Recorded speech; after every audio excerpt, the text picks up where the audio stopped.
Salam alaikum, j'espère que vous allez bien. Aujourd'hui, je reviens avec la recette, the recette de la pizza.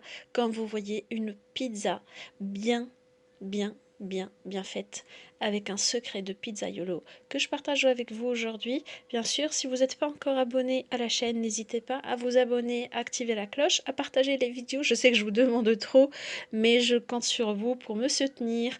Et là, en fait, c'est juste un petit avis, donc l'avis de mes enfants. C'est la meilleure cuisinière du monde des pizzas. Parce que, Zaya, parce que ta pâte, elle est très délicieuse. et avec ta société et tes zitoun. Donc là, pour la pizza, donc j'ai pris un grand récipient. Donc là, je mets un verre d'eau. Comme vous voyez, il n'est pas complètement rempli. Avec de l'eau tiède. Il ne faut pas que ça soit ni de l'eau chaude, ni de l'eau froide. Pourquoi? Parce qu'on va mettre de la levure de boulanger. Et en fait, ça va permettre de la faire gonfler. Donc là, je prends une cuillère qui n'est pas trop remplie. Donc de levure sèche. Comme vous voyez, en fait, quand je vais mettre directement dans l'eau, on commence par cette étape. Donc là, je rajoute un tout petit peu de sucre. En fait, cette étape est importante pour savoir si ma levure, elle est bien ou pas. Parce que parfois, en fait, avec le temps, la levure, elle ne fonctionne plus, elle ne travaille plus. Et donc, du coup, vu que c'est des corps vivants, on lui met un peu d'eau tiède et du sucre pour la réveiller. Donc là, je vais mélanger et je vais la laisser reposer pendant 5 minutes. Donc là, normalement, il y a une sorte de mousse qui doit se former donc, sur le dessus. Et là, donc c'est prêt. Ma levure, elle est prête pour faire la pâte à pizza. Donc là, je rajoute un premier verre de farine. Donc là, je vous fais les mesures très facilement. Comme ça, vous n'avez pas à vous prendre la tête. Donc deuxième verre qui est un tout petit peu plus rempli. Et en fait, donc là, une petite cuillère de sel. Donc moi, la pizza, après, elle n'est pas trop salée. Donc si vous voulez en mettre un peu plus, il n'y a pas de problème. Autre chose, en fait, donc là, c'est l'ingrédient mystère pour avoir cette pâte parfaite. Et là, c'est une grosse cuillère de yaourt nature. Donc voilà, nature, hein. Pas vanille, bien sûr, pour la pâte à pizza. Et là, donc, je mets un peu d'origan. Ça, c'est un choix personnel pour parfumer ma pâte. Vous pouvez vous en dépasser sans problème. Donc là, je mélange le tout dans un premier temps avec la cuillère. Sinon, vous pouvez aller à la main directement. Donc moi, je vais le faire un peu plus tard. Donc là, je mélange ma pâte. Et franchement, cette pâte, vous allez, je pense, jamais la changer. Elle est parfaite. Elle est vraiment parfaite. Vous devez l'essayer. Et donc là, je mélange à la cuillère. Donc là, pour cette pâte, moi j'ai eu une grosse pizza donc pour 4-6 personnes. Sinon, en fait, vous pouvez doubler les quantités ou bien une fois et demie pour obtenir donc 2 pizzas moyennes. Donc vous voyez, la pâte, elle se travaille bien. Donc là, moi je vais y aller à la main.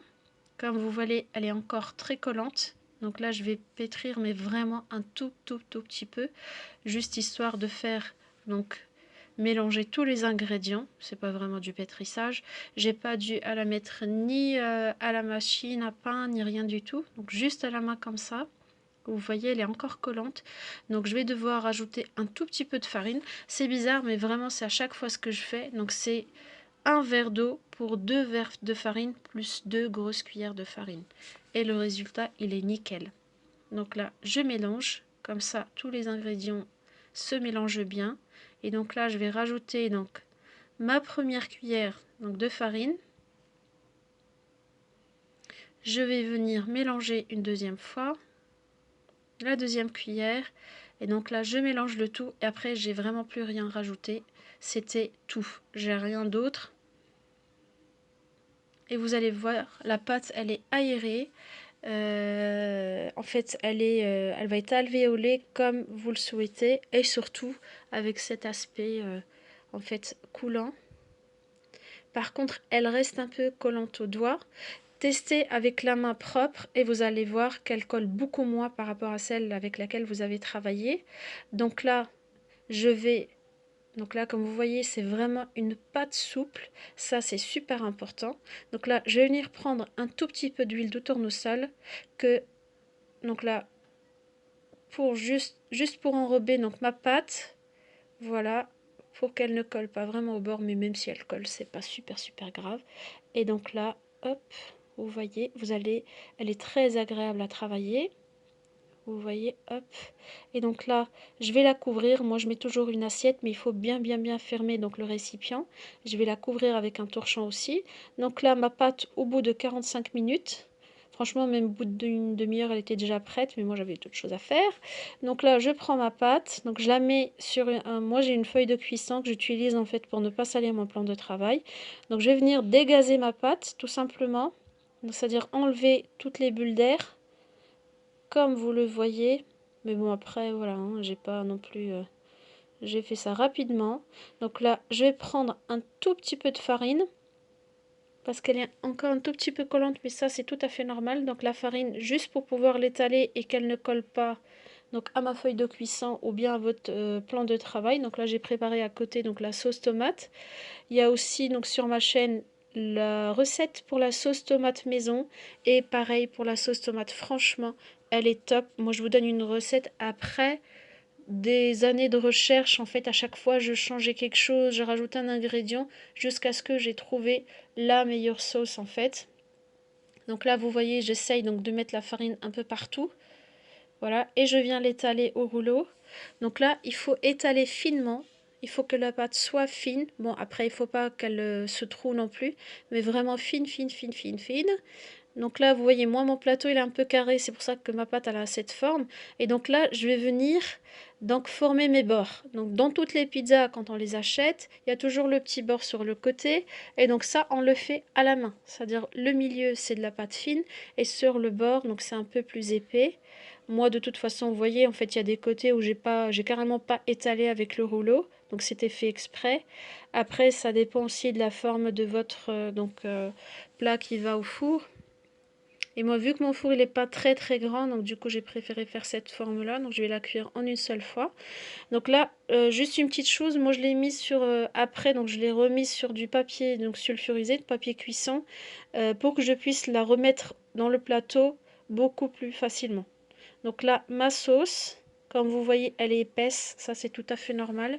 Et en fait, c'est à base de tomates fraîches. Voilà, donc là je viens étaler ma sauce tomate.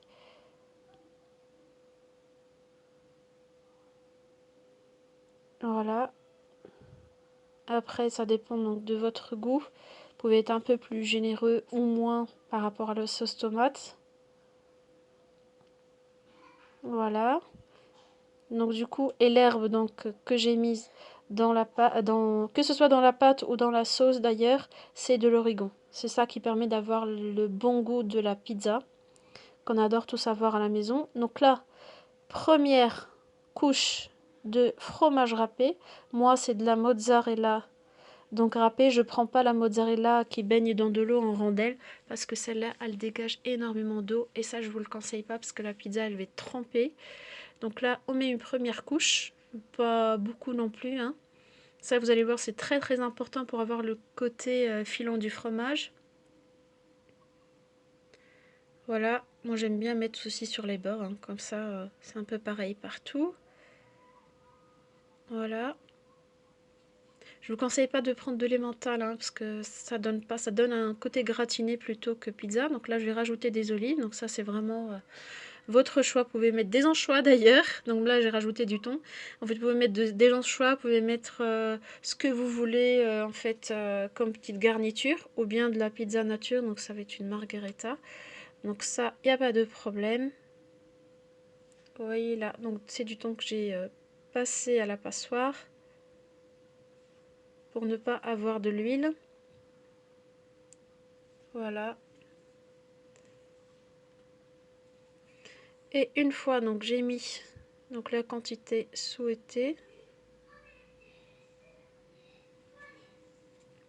là je vais venir donc passer à la deuxième étape qui est très importante aussi, c'est la deuxième couche de fromage. Et oui, la pizza, il y a beaucoup de fromage, c'est tout à fait normal. Pour avoir une bonne pizza, il faut y aller. Voilà, donc la pizza est cuite. Donc pour la cuisson, moi je commence d'abord à la mettre à cuire avec le feu donc du bas pendant 20 minutes à 240 degrés et après je mets que le dessus pour la gratiner. Donc vous voyez le résultat. J'espère que ça vous a plu. Et merci et je vous souhaite une belle et agréable